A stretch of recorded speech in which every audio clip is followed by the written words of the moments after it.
Purple Sector's F1 podcast, post-Japanese Grand Prix edition. My name is Kunal Shete and joining me on the podcast, as always, is Red Bull front-wing supplier and the voice of reason on this podcast, Shashank Shete, and proud Tifosi and undercut queen, Pooja Reddy. Welcome to the show, guys. Nice. I am going to try to sound as excited as possible on this show, given the circumstances of the Japanese Grand Prix weren't as exciting as expected. But we will still power through, because that we are the purple sectors and we have to make this sound really interesting again. So I'll just put you all right, in one corner and ask you all this question. Any initial thoughts on the Japanese Grand Prix? Pooja, would you like to start? Noticed other inanimate stuff like the trophy, Lewis's helmet, fan merchandise, things like that were what caught my attention. Wow, same thing. I was also going to mention the trophy because that was nice. You kiss the trophy and then it lights up. So and cool. I think Max Verstappen's and the other podium finishers podcast after the race was more interesting than the race. The race itself. Yeah. the cool down room podcast. Yeah, the cool down room podcast. That was very interesting. Very interesting. Yeah, and Max has killed all of our hopes and dreams, saying that he doesn't like podcasts. Yeah, but I think it's okay. Otherwise, he'll come and railroad even the podcast scene, and then we'll all be fighting for second. No, but we have Poojams on our side, so we can definitely convince. We can convince him to check our podcast. Convince Max. Yeah, but that's what caught my attention. So but the trophy was cool. It was the KISS trophy. Yeah, it was something very Japan. I think. And Japanese, Yeah, very uniquely Japanese. Why is the KISS trophy uniquely Japanese? Because it's in a terms tech of innovation, thing. It's something that. So Japan has always been at the forefront of tech innovation. And also one more thing that I'd like to mention is the Japanese crowd is not biased at all. You could see that they were cheering for literally everybody here. Yeah. Yuki probably got 1% more or 0.5% more of the cheers, but they were actually cheering for everybody. Just that is like one more you, thing unbiased. that we noticed in the Japanese Grand Prix. Yeah. You must have some outside Japanese heritage. Unbiased. Yeah, you're also unbiased. Unbiased and probably also intrigued by tech. So maybe I have some Japanese blood. Intrigued by tech. No, I thought you guys are talking about the KISS trophy because there is, the Japanese population is getting older and people are not having kids. So a lot of people are single over there. So then they basically get this. They got hugging restaurants and all are there, like hugging cafes, and all of that is part now of the reality of Japanese life. So that's why I thought the kiss thing also is like, okay, if you have no one, then you have the trophy at least. Wow, you're making them sound so sad. But if you have nobody, you're lonely in life, then just win the Grand Prix with a KISS trophy. See, I'm trying to add even more flavor to this podcast by giving cultural insights that I'm looked at through. What I've not studied, but I've looked at. Pooja's shirt is a little. It's got a little bit of a Japanese thing going for it. I don't know, for me it's some of the collar, the colors and just the I know something about it is a little Japanese. All but just coming back quickly to the intro before we get into the debrief, I think a lot of what we're going to talk about on this podcast, because I insist that we are going to talk a lot about this on the podcast, is Sergio Perez. So given that you are the supplier for his front wings, it was good business for you. Very good. Very good guy doing. I have to. Cool. So let's. Yeah, you were saying something. Business is good. I just wanted to say that business is good, but I'll have to spruce up my facility now if he's going to be doing so much damage to his front wings. Hire that Lance Stroll on the lathe. You put him. He'll do the. I don't think he can be trusted. He'll break that. Yeah.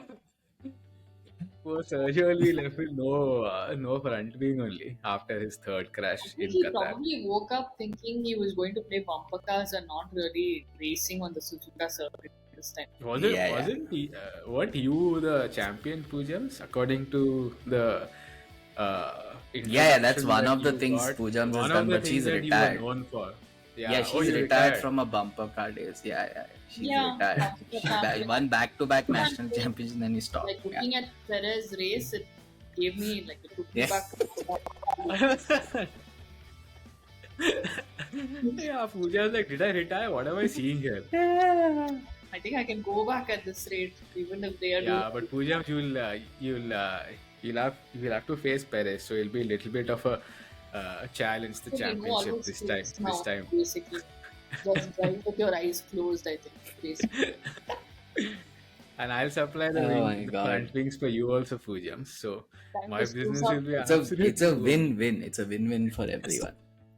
But before we go into the details of Sergio Perez and his race, I think we'll just quickly go through some of the other things that happened in the race. Not much, but a few things did happen which I want to just bring up on the podcast.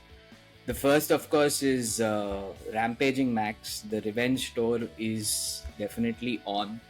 He just came, to the track, and in his pre-race, his conversations and the interviews he was giving, he seemed like he was a little pissed off already. And I think all of us kind of knew this was coming. And started off, I think he was ahead in pretty much all the practice sessions, and I was Yeah. watching qualifying. He was really, really fast. And then it finally culminated with that astonishing lap, which in itself I think is worth just watching once, because the first section of those left right, that first sector itself is a super fast and super technical sector, and to see that Red Bull in the hands of Max Verstappen is a sight to behold. As much as it pains me a little bit, I think that first that final lap, he was at 129.1, I think, and then he came down to a 128.9, and he immediately went on the radio and said, "There's your 128." So he was completely on it, and he had blood in his this thing that revenge tour is on. I'm going to destroy everyone this weekend. And it was quite a simple kind of race for him, except possibly the start there was that little, but somehow he never gets entangled in anything, and he every time breaks very late, man, into that first corner. Last time also Charles got in front in the rain, but he had that. He actually breaks absolutely the latest of the latest of the late the breakers. drivers. So even Piastri was on his inside, and I think Norris was on the outside. Norris was in fact in front of him. He was a little ahead. Maybe his wing was a little front of Max, but he was absolutely spectacular on the brakes. I think Max. He was didn't even too lock good. up. Yeah, he was. lock up He or was. anything also. He was incredible. He was too good, and it was kind of expected. Most people expected, actually. Anyone. And unlike a lot of other people, we were very clear on this podcast. There's nothing to do with that technical directive, and they'll be back. Like we know our shit. Who like flexi wings, flexi flows? No. That's not. They just had a little bit of a setup issue over there in Singapore, and that kind of messed up this thing. But you just knew that they were coming. Not they, but Max was coming back. We knew what Sergio also was done. That also we were right. Huh? By the way, on the podcast we had discussed in our undercuts, which we'll go to later. But I think we were right on both fronts. Very key. Our analysis of the race and just generally the season is 10 on 10. I give all of us 10 on 10. Anything else to add on Max's dominance? I think Max's dominance, and just coming back to that start. Yeah, he kind of controlled it, and he was last of the late breakers. But there was a little bit of chaos, at the back. Actually, not even at the back, more so in the middle, and then at the back as well. Actually, so in the middle and as well as the back. But I think that was the initial spark in the race, and then it was a little bit flat. But we'll go back to another couple of points as well. Anything to add for Max's dominance? Any words, any new words that you want to look up in the dictionary and just give him for his stupendous, superlative, outstanding? Any word? Pujams? No, I Anything? think I've run out of words. Pujams, do you have My something? three-word review is based on him only, so let's keep it for Okay, So that. cool. let's We'll keep it let's for get to that. the words for that. Wow, this Japanese Grand Prix definitely hasn't excited you guys at all. There is a sense of My cello. 3-word review for the race is something to do with that. Fan, but like I was trying to say that there was nothing much to it. Also, okay. There were a couple of people who were also different strategies, but even with that difference in strategies, there was, I think, not enough to spruce up the race. But honestly, this track is never going to be very, very, very good on the racing. Even like if you go back 15, 20 years. I mean, the thing that kind of spices it up sometimes is variable weather. But Yeah, this the is weather. so technical in that first sector that someone who's nailed on the car is just, there is no chance for you to Yeah, you keep can't up. even follow. You can't follow somebody. B, if someone's really hooked on to that, this thing, their tires are, I mean, those tires, if you're not got good tire life, Yeah, you're gonna get you're screwed in gonna that scrub first them sector. in So it's always going to be a little bit tricky. I think the Japanese, it's a great track, I think, for the drivers, because it's a fast flowing kind of track. But I think it's more of a as qualifying track, I fans, think, than a correct, racing track. correct. So that's I think that's going to continue as I can the only next few remember as a years. Kimi fan, Kimi getting Fisichella on the On the outside. 2005 Grand Prix on the outside on the last lap, and I think he started 18th. So that was high point. Extremely I don't high think point. I've ever seen the guy as animated seeing a race since then. It's been 18 years. Now it's a very uncle-like, it's a decent, it's okay. We all grow old, buddy. He's got a very unbiased and unemotional view of things, right?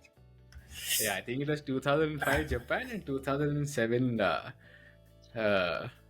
Brazil when Kimi was crowned won the world title. We were seeing my this high together. points, high points in Formula 15 years, 16 years, Pooja, no high points in this boy's life while he's following the sport. Really, Kimi retired. 2021? Yeah, 2 years back. Yeah, maybe he'll come back. You write to him. You pen a letter. You put that drawing and just pen him a written letter. Please come back. I am getting very. I wish I could show you bored the of rear that I drew because that had Kimi written on it. On the the previous one. I remember this. The earlier one. Yeah. Send him some fan mail. I do send him not fan mail, but I do send him some messages and hugs and kisses on this Instagram. This guy, man. But Kimi, man, he's not going to respond to it. He's so like, chill about it. 2005, 2006, maybe he'll respond. Yeah, tell. It's been 15 years, 16 years. Seriously. Cool, let's just go to point number 2. The intra-team battles. Now, what I'm referring to here is 3 battles that I thought were quite interesting in between teammates. One was the Mercedes, which was George and Lewis at the beginning, in the middle, and at the end. They seemed to be at loggerheads, and then obviously Lewis went on a 2-stop and George stayed on the 1-stop, so it was inevitable that they were going to be reacquainted at the back end of the race. And there seemed to be a little bit of needle between the two. And actually there's been like a decent amount of needle, I should say, throughout the season. I think Lewis is last season. I think, but more so this season. And I think Lewis is used to having a Valtteri, I think, who's very easy to get along with, and generally you would not expect him to things like what Russell's doing in terms of racing him hard and not really moving out of the way without at least having a conversation with the pit wall. So I think there is something brewing there. perhaps at this point we really cannot see the the extent of it, because they're fighting for 7 and 8, and once in a while they're fighting for the podium. But if this continues and the car gets very close to being a race winning car, I see potential for a lot of sparks there. And Georgie is like that only. I mean, he's Draco after all, so he's Lewis. But you know what? Lewis also has had teammates who have been maybe keeping up with him, with Rosberg and Alonso. So it's not like he's not used to having a teammate that is probably quick. Alonso time, I think he can just... Yeah, Alonso time, I think, because it was his rookie season, I don't think we can really look at it that objectively in the sense you can't compare it, I'm saying, because he was the rookie then. Rosberg, yeah, he had a guy who was constantly around him,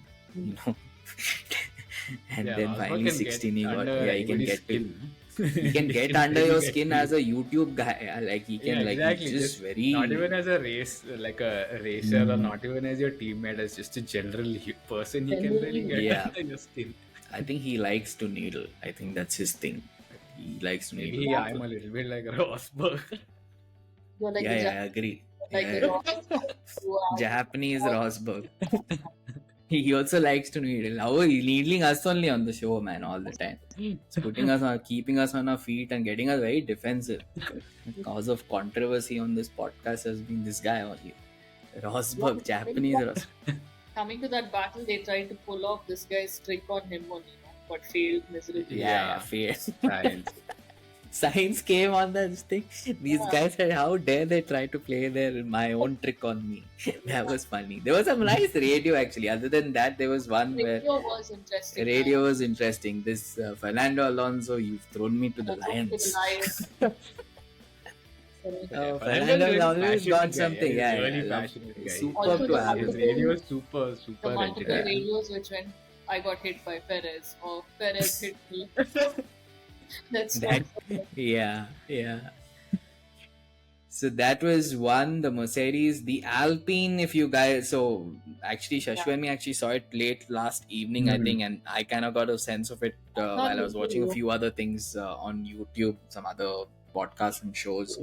Was that there is some real tension between Ocon and Gasly, and Gasly lost it. It was like for 9th-10th position, and it was very clear he allowed him to go, Ocon, saying you try to get Fernando, and it's par for the course. If you don't get the person, then you kind of allow the person who you've been asked to. Gasly's statement afterward is a little confusing. I don't know what he was confused about. He was let to go by Ocon. No, and he did not get even close to Alonso, and then he had to give the place back. I don't know what he didn't understand with the call that they made on the last lap. It's a shambles. I think Alpine in general is a shambles. That was shocking. That was very surprising. That was surprising. Gasly just lost it. Which teammate does Ocon get along with him? No one. That's a good question. That's a very good question. Ocon doesn't get along with anyone. Ocon get along with Alonso. He didn't get along with. I remember Sashwa and me were at Spa when they were at Force India.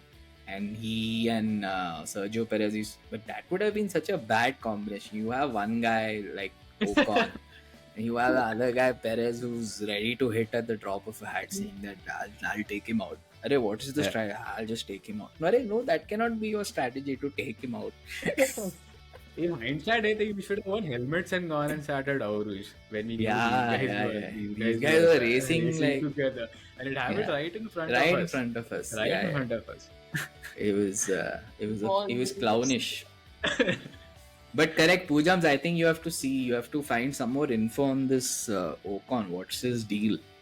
Maybe, why he doesn't get along with anyone? He's what is his issues? He's French, that dude is French, these two at least will get along, but they hate each other. Not happening. So yeah. Nobody says, no, Ocon is my friend. If they ask in the fan forums also, who would you like to be on an island with, or who is your friend? Yeah. But Ocon actually, he's like an animal inside the cockpit. when he comes out, he's so smiley. He's got a personality which is very likable. But I don't know. There's something about him. There is that Dr. Jekyll, Mr. Hyde, which no one can't quite understand. I think he's a very extreme guy in terms of his mood swings and all that. Yeah, you should actually watch. I don't know which season of Drive to Survive, where I think Ocon is talking to Toto Wolff about a scene, and that's where you get a little bit of a inkling that Ocon is not a straight shooter. Oh, he says something, does something. Possibly, yes. I think there is something to it because not everyone doesn't get along with him. There's something off. There's something. And Gasly, I don't think is the kind of person who's just going to get angry just for that one incident. I think there was something brewing or something has happened. It's definitely. You wouldn't expect that from coming from Gasly. Just quickly on the Alpha Tauris, this was right at the start of the race. I think Liam Lawson obviously has not been confirmed, and Sonoda and Danny Rick have got that seat. So I think in his mind, he had a point to, and he said, now the pressure is completely off. So I will race whoever and wherever and however. And he still finished in front of Yuki, though he was on a different strategy. At the start of the race, he was fighting like very strong with Yuki. Yuki also got confused. What is this guy doing? They were like...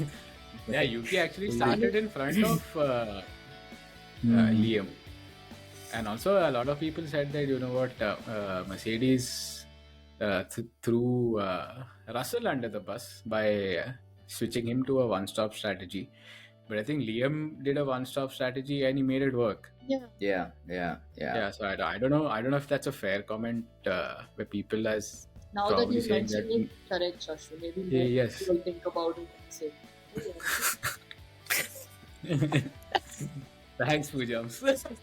No, I think Mercedes have a little bit of an issue there going forward. I think obviously AlphaTauri have no issue now because Liam is going. Yeah. And we'll come back to this just at the back end on our last point for this debrief. Just one more point if you go into that point, which is our main point, at least my main point. I'm sure you guys also would agree with me. But before we go into that, let's just talk a little bit about McLaren Magnificent. I think not just this race was kind of the cherry on top, but where they were, from what I don't know what they're doing. They're so slick in terms, because also this is a cost cap era to come up with solutions, get them on the car. Everything is working. They're going like they're not gaining 2/10. They're gaining half second. So very, very impressive, and very impressive from both the drivers. Piastri I think needs still a little bit in terms of understanding how to manage his tires on the race pace. He's very quick on which is okay. Pace. I think he's just started. Yeah, absolutely. And he's like he's a mega chill guy. He's like I would really be shouting and screaming first podium in Formula 1, and he's like, yeah, thank you guys. It's good. I know. He's very chill. I think very Kimi-esque. Even Kimi would have been, you finally have someone to support. Cool. After 2007, there is hope. Come on, Oscar, I need some high points. There is hope after 2007. That's just why I'm an Oscar Piastri fan, because he's also lost his faith in Mr. Bear. Logie Bear. Oh my god, what is this guy doing? But Logie Bear was bad, but there was one man who was overshadowing everyone with an absolutely stupid, idiotic, ridiculous, crazy, and every possible word that I can, use to give that kind of stupid performance, was Mr. Perez. Yeah, why so Sergio Perez. I didn't understand. So Sergio Perez you can write a book on that guy now, and finally it's coming out. All these like Sergio and blind admirers from that Minister of Defense days. He makes dangerous defensive moves. His offensive moves are plain retarded. There is no other word to describe it. And this, now that he's the first half of the season, probably there was less pressure on him. Yeah. He won a couple of races to begin with when Max, had a little bit of, he started from the back and so on and so forth. And there was no real pressure on him. So he was taking his time and he was, racing against his usual way of racing people where he said, okay, I'll bide my time and I'm going to have such an advantage, I'll get past. Now that the pressure has been, increased, like just turned up a little bit, he's gone back to his merry ways of just But like Pujam said, bumper cars is an understatement. Just to interject, I think the pressure was on till the Japanese Grand Prix, because after the Japanese Grand Prix announcement, where I think Ricciardo and this guy Yuki were confirmed for AlphaTauri, I think Perez would have been a little more confident that he's going to stay at Red Bull. So I expected him to be a little more professional in his overtakes in this Grand Prix, but that really didn't happen. He still looked like he was. But Sashu, Red Bull is they'll make announcements, but 2 days later they'll see like That's by there. that new announcement. Helmet has woken up suddenly in the morning. Say, I want all these guys to go. I want new drivers, Yeah. fresh approach. Probably taking 1-2 races before making such a call because of the shit he got for saying something to Perez. Yeah, but correct. Yeah, About his but- Mexican thing. Oh, I can't wait, by the way, for the Mexican Grand Prix. I think Helmet should stay back. I don't think he should go for that race because the Mexican crowd is going to, be I know. quite pissed off and upset. But yeah, I think they made that. Like, I think Pujams. I think I'm completely in agreement with you. I think they've made that decision and taken that stand, saying that we've got our 2 guys confirmed for AlphaTauri. Yeah. But that second seat at Red Bull is still open, and can still be musical chairs between the 4. I think Tsunoda will stay here, and Max is going to stay there. Correct. The other 2 seats, in my opinion, anything can happen post season also. It's not surprising with Red Bull, right? To make a last minute. Yeah, it wouldn't be surprising Yeah, at I all. think, yes, they've done it before. So just coming back to, but before we go into the details, I'd like to just add a take on a nursery rhyme which has been around now on social media and on the internet on Sergio Perez. So I'll recite that. Twinkle, twinkle, little star. Hi, I'm Checo. I'm going to wreck your car.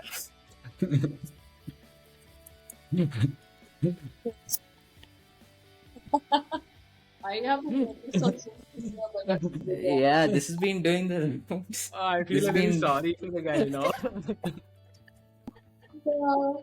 Harry, this has been doing the round. This is not an original. A lot of people have done different spins. I've said, hi, I'm Checo. I'm going to wreck your car. Because of all the people that he wrecked Magnussen's car. And I think there's a reason they didn't. Yeah, he wrecked Magnussen's car. First of all, he was racing with Magnussen, which is itself, why is he racing a Haas? And of all the people who hit Magnussen, I'm pretty sure they didn't cut to his radio because his radio would have been just splitters and he would have been like, I'm going to get this guy, I'm going to beat him up, something like that. Pointless move, same like Albon's move from last on Albon, what he had done in the single, exactly same move, coming from somewhere, expecting that these people are just going to let him through. It was a shocker. And then coming back to the why he's being classified as double DNS is they obviously retired the car. Yeah. So he had multiple penalties also going. So he had a safety car infringement. Then he had that. So he went and hit Magnussen. Magnussen got turned around, and he also lost his front wings. Also, he was just getting through like it was for time pass he was doing. So then he DNF'd, and then Red Bull realized that he had a penalty to serve, which if he doesn't serve for that race, then it'll probably be a grid drop for the next race. So after 15 laps, they put him into that seat again. And Shashi was laughing, see that fellow's eyes, he's sitting like an idiot in the car. I mean, he was sitting in the car, and I think there was some negotiation going on. And the poor with the guy, race director, he yeah. doesn't know what's happening because he's going, not going. Should I place an order for one more front wing? What do I do? Sashud ready. Sashud ready. You put in PO dal de re. PO give me the Yeah, and I'm waiting to tell my guys that guys, do you start making the fourth front wing or no? And my guys are waiting. What do I do? So the same eyes that Checo had in his car, my guys had the same eyes in the factory. What do I do, boss? Yeah, so finally they sent him. Then they did one pit stop where he served his 5 second penalty. Then did one more round and then DNF and retired the car again. So they basically found a loophole, Red Bull, in the things, which is now going to obviously come under scrutiny, and they're going to change that. But on the day Red Bull win the world championship, I don't think this could have, better put this whole thing into perspective. You have one guy who's absolutely destroyed the competition. He's at 400 points. He's single-handedly, I think he could have also, one car also they would have probably won the championship. And on the other side, you have this guy who's going through wings, hitting people, doing double DNFs in the same race. So this kind of encapsulates, and I would say, if I were in Red Bull and I had this, like when I'm celebrating, a world championship, it'll be a little, at least 5% hollow you'll feel inside that, on the day that you should be probably celebrating a 1-2 and saying, we've thumped everyone and we have world championships. You have a guy who's double DNF'd in the same race. Yeah, I'm because sure. I think it was embarrassing, if you ask me. And for some reason, no one's laughing as much as they laugh at Ferrari. This is very biased in terms of the way the media is reporting this. It should be reported. Oh, really? I thought everybody is doing on YouTube and all, but yeah, not share from of the F1. memes. Yeah, not from F1, not from the Sky Sports guys. And Sky Sports guys also like, no, I mean, the agenda is like, oh, if Ferrari screw up, we're going to just talk about it like till world's. Find everyone Correct. constantly. Correct. And by the way, the fastest pit stop this weekend also for Ferrari. Yeah, 1 and 2. Mention we got. Yeah. Yeah, you didn't get any mention. I did not know that. Exactly. When things go well, no one is bothering, and we did a good job again. 4 and 6, maybe 4 and 5 was possible, but given that both the Ferraris were running relatively close, a double stack was not possible, and one guy had to go those extra few laps, and he could have possibly got him. Like, it was touch and go. He could have Sainz could have got Hamilton. Yeah, Sainz could have got Hamilton. And maybe if Oscar, because he had an issue with his race pace a little bit, if he hadn't got that VSC 10-second buffer, might have been close. Although I still think the McLaren would have stayed ahead, because I don't think these guys had a I think the McLaren big enough pace. a little quicker on this track at least. Fair enough. But I hope you liked the poem, and we will do. Hopefully, you can add to this poem.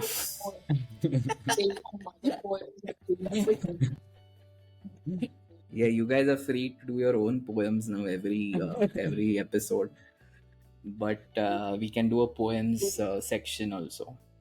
So yeah, I think we've kind of taken every drop out of what was possible in terms of the debrief on this particular race. I think it's not even a slow burn, it was a slow race.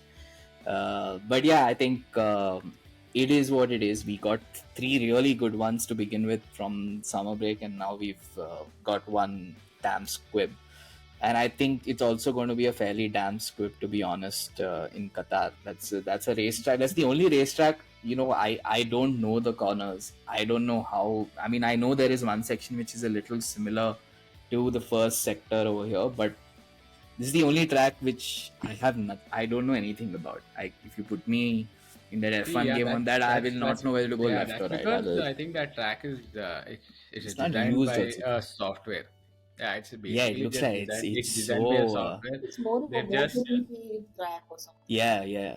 It is a MotoGP track, but still it is zero character. It has no character. I would say zero character. I can't really pinpoint a particular section or a corner and say that what, this is a section that I enjoy watching, or this is a corner that I enjoy watching. I don't know if the drivers also enjoy driving on a track like that. Not really sure. I think it wasn't even there in the calendar last season, if I'm not mistaken. No, 21 they had it because of COVID, and now they brought it back, and now obviously it's It's a high-paying track. They pay a lot of money to F1, so it's going to be on the calendar for some time. It's a terrible track. There's nothing on that track. But yeah, before we go into our expectations and on the undercut for that track, let's get our 3-word race reviews out of the way. Pooja, would you like to start? Yeah, so like I said, mine is based on Max and his win. So I'm gonna say signed, sealed, and delivered. That is my 3-word Too race. good. Signed because I think nothing has changed between Red Bull and Max since the day they've signed him. He's been like a top driver. He's proven himself. Bad day, good day. He's always been there. Sealed because of the Japanese trophy. Sealed with a kiss. The winner. Oh, wow. The trophy lit up in the winner's colors. So sealed with a kiss. Delivered. He delivered Red Bull the constructors championship. So there we go. Wow, Pooja, that is incredible. Wow. Super. I don't know how to follow that, Pooja. There's Wow. so much depth Outstanding. in that. And what I'm going It's to a say is well thought of 3-word well race. thought of. Mine is not very well thought of because my 3-word race reviews, I got bored. But he has very high expectations. The guy is really he gets very easily irritated.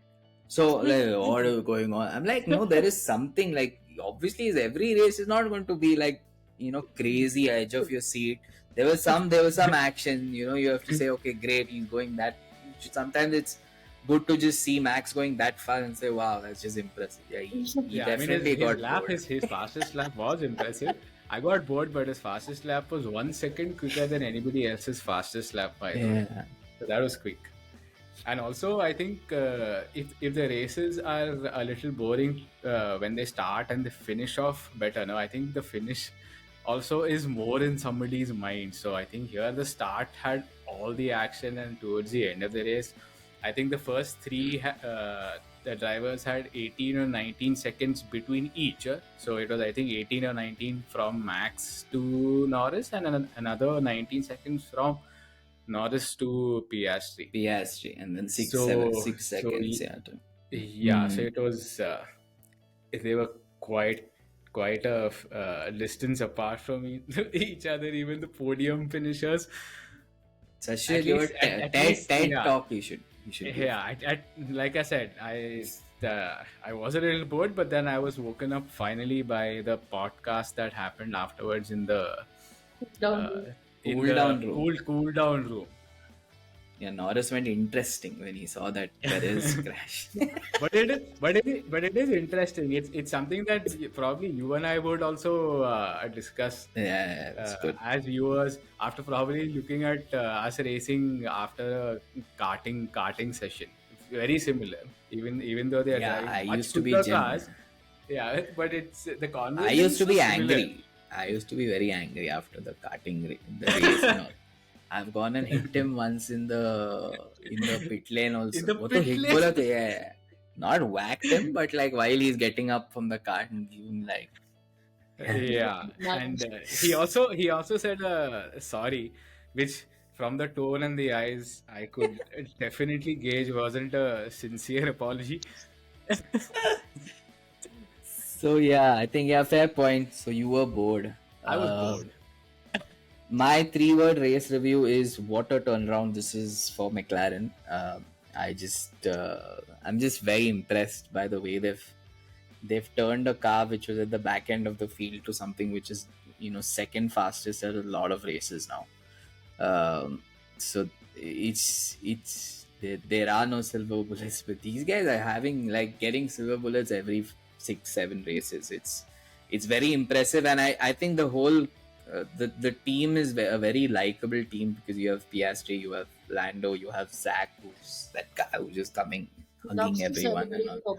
He loves to celebrate, absolutely. He seems genuine when he's happy. He sees genuinely. He doesn't seem put on. Yes. Even when he's upset, you can see it in his eyes. He doesn't try to hide it. And if you hear him in the interviews, so I think someone asked him that when you look back, at the decisions that you made, do you regret any of the decisions? And he's like, no, in that moment that was the right decision. I have no regrets with what decisions I've made. the fact that we became that shit also is part of the learning curve, and so he's that kind of guy, which is good to see. But yeah, that's my 3-word race. I think this was McLaren's most impressive overall performance throughout the season, though they've got a lot of podiums with Lando. Yeah, there's more to come. I think they'll be again strong, I think, in the next race. So that's my 3-word race review. A quick run through with your smooth operators, starting with Pujams. Yeah, this is going to be really quick for us, I think. Smooth operator, I would pick the McLarens, but like I'll pick Lando for taking P2 again. Yeah, I've also picked Lando for P2. Yeah, even I've picked Lando from 3 to 2. We 3 agree. Yeah, every time we're agreeing. I've picked one more guy. No, you said one guy now. I have picked the designer of the trophy also to be a smooth operator. I have 2. Out of syllabus. Out of syllabus. Good. Correct. We have to figure out who this guy is. Yeah. We should go and give him smooth operator. Yeah. You know his name? I don't know his name, but I only the guy. He's just given the guy. The guy is just the guy. Oh, now he's just the guy. But yeah, we'll probably have a name soon. So this is now 3 races in a row that we've agreed on the smooth operator, which is incredible. At least Pooja and me, I know we can agree on a lot of things, but as the unbiased voice of reason that you are, I don't know how you're agreeing and you're coming on this.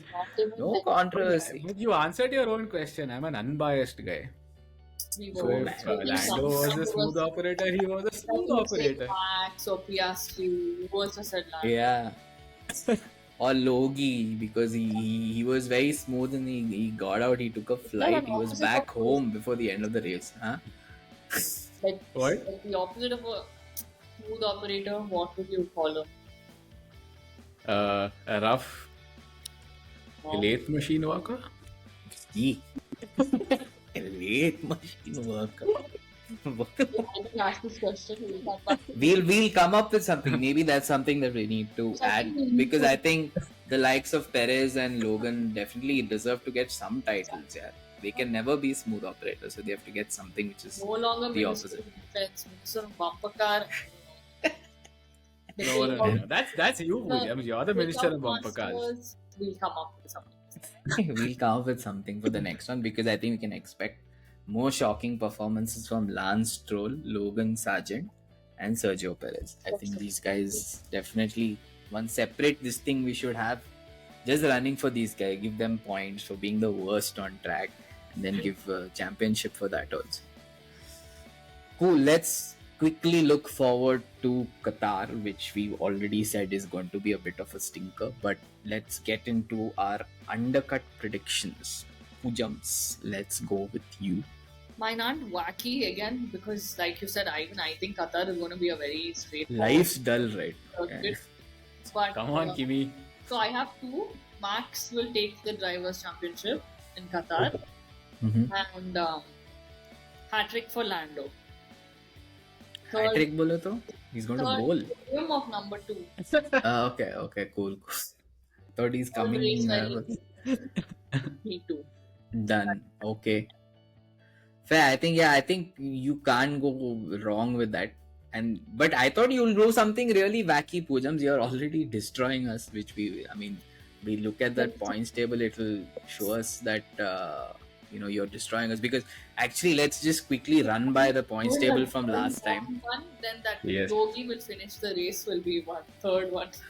Cool, but we'll just quickly go back to our undercuts from last season to just tabulate the points once. We've locked in your undercut for the next race also. So Pujams, your undercut was for the last race. Max on podium. Done. 1 point. What was one? And one was Perez. Yeah, the Perez.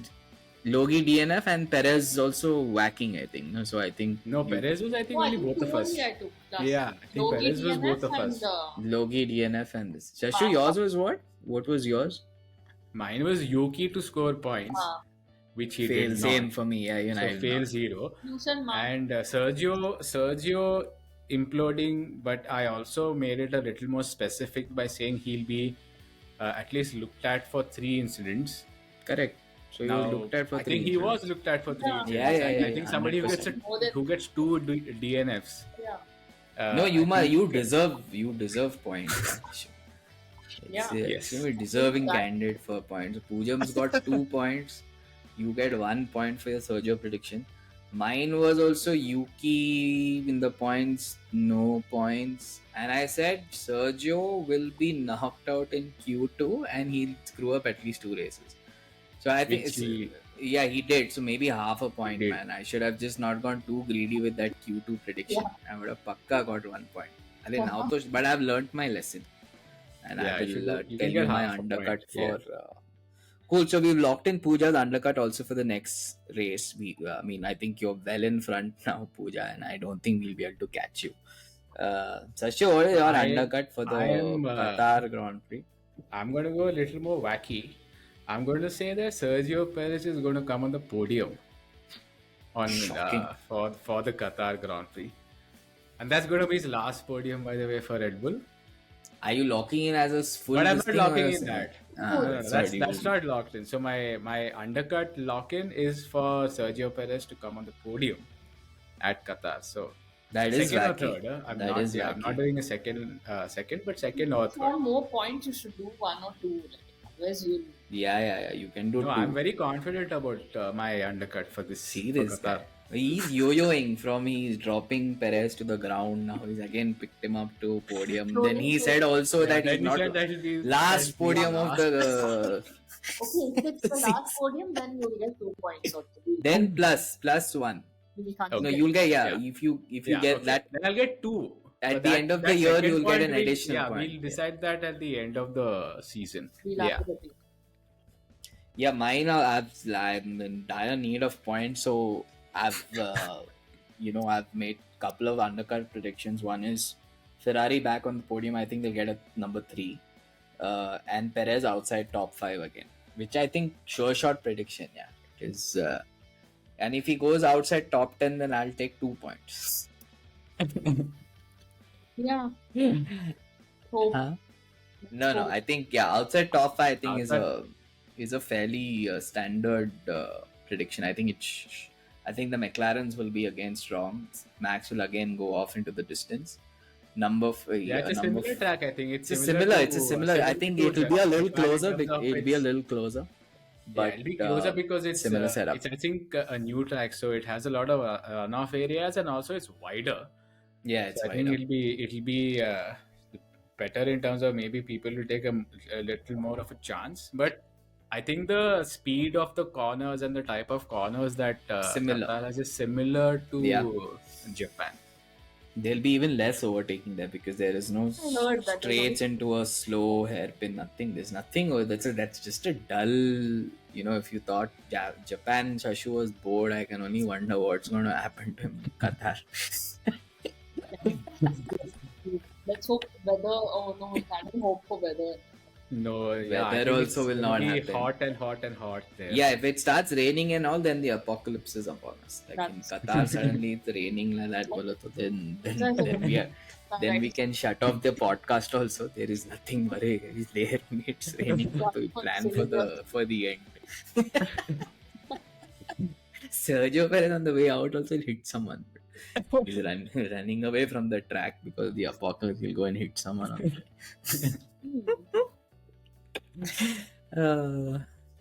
cool. So I think that kind of we've gone through everything for the Japanese Grand Prix. It was definitely not stonker or not one of the best Grand Prix of the season, but I think we can expect one more slightly lukewarm kind of Grand Prix in Qatar, and then we should have a good race in Kota. I think Kota should be Kota means Kota USA, not Kota Rajasthan. Oh yeah, that's what I was wondering. That are we again going down the path of getting a IIT foundation course started? KOTA, not KOT. Thanks for clarifying that. But by the way, Qatar has a sprint race also. Oh yes.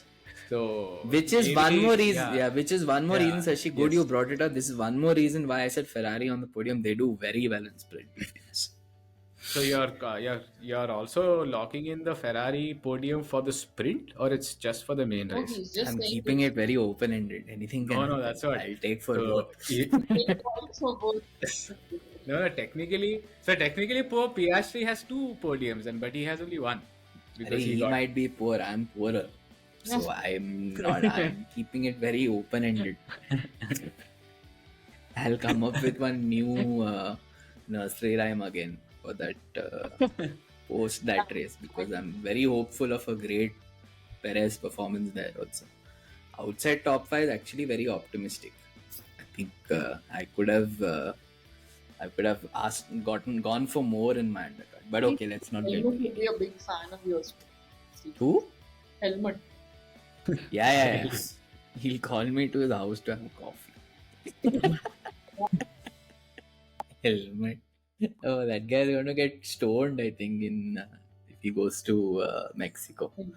That matter the amount of shit I'm talking about, I also get stoned in Mexico. Chalo. Anyways, so I think that concludes our podcast and our show for this week. We will be back after Qatar. See you guys. Bye. Okay. Come on, Sergio, don't Bye. look bored. Don't look How bored. is this going to be bored, sir? Let's see what happens after Qatar, guys. See you. See you.